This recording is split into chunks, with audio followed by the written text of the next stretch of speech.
High, আমি সুন্দর্শা। কেমন আছো সবাই? আমি ভালো আছি। আজকে একটু সময় ছিল তোমাদের সাথে আমি আজকে কথা বলি। আজকে একটু আইব্রোর ব্যাপারে কথা বলছি। আমার ক্যামেরাটা একদমই ভালো যায় না।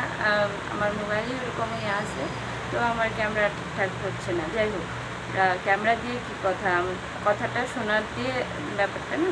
তো হলো যেটা হলো আইব্রো নিয়ে আজকে আমরা কথা বলি। সেটা হলো আইব্রো কীভাবে আমরা যত্ন করব বা কীভাবে রাখলে ভালো হয়। তো আইব্রো দেখো, প্রথমত হলো শোন দিয়ে আইব্রো তুলবে না। শোন দিয়ে আইব্রো তুললে মাঝে মাঝে কী হয়, রুটটা বের হয়ে যায়, তো ওই জায়গাটা আইব্রোটা আসে না। থ্রেডিং করলে হলো এটা কাট হয়, বাইর হয়।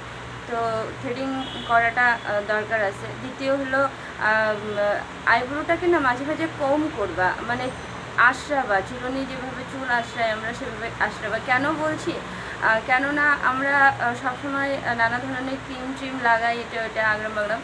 তো আমাদের হলো মাঝে মাঝে কী হয়, মানে যে কোনো হয়তো রোটেশন হয়তো, মানে ধরো একটা লোম পড়লো, তারপরে তার জায়গাতে আরেকটা গজাবে, যেরকম দাঁত একটা পড়ার পরে আরেকটা গজায়, ওই ধরনেরই একটা রোটেশন ব্যাপার থাকে। তো ধরো কোনো লোম যদি পড়েও থাকে, তো ওই জায়গাটা আমরা ক্রিম লাগাই, যদি লোমটা বন্ধ হয়ে থাকে, তো এই জন্য মাঝে মাঝে পাতলা কোনো কিছু দিয়ে দেখবে আইব্রোর মাথার মধ্যেই কিন্তু হলো ইসে থাকে, চিরুনি থাকে, তো ওটা দিয়ে কম করতে পারো। তো আইব্রো কম করতে পারো ওইভাবে করে। তো যাদের আইব্রো পাতলা আছে তারা আইব্রোটাকে কম করতে পারো।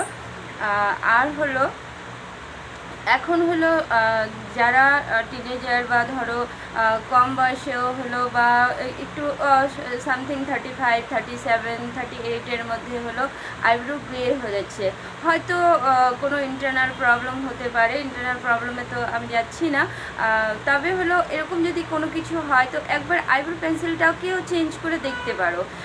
তো আজকের জন্য এতটুকুনি, আবার দেখা হবে নেক্সট ভিডিওতে।